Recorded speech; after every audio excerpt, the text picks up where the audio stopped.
I'm putting a call out to all you beautiful Bravehearts, or to those of you who are going to decide to take a stand and become a Braveheart. And what's it all about? It's about the New World Practitioner World Lecture Tours. And we will be coming to a town, a city, a country near you. So please go to nwpworldtour.com.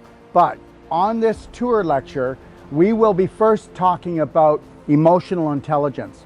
If you had emotional intelligence, you would pass it on to your family, your friends. You would become the guiding light.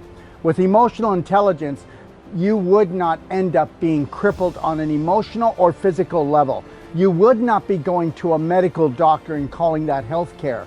You would become your own practitioner, and you would have critical thinking. You would be in the present moment, because you need to own it, because that's the only place that you can create your dreams or heal yourself or heal others. So the second lecture is called Say No More.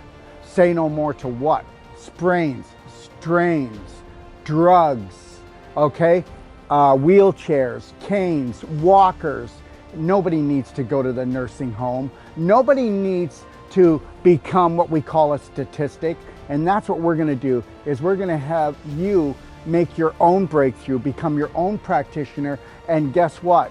Not have an understanding, but an understanding that you need to become your own practitioner. You become the master of your mind, and nobody rules, schools, and fools you ever again. I'll see you at this lecture tour. Unleash your Braveheart now.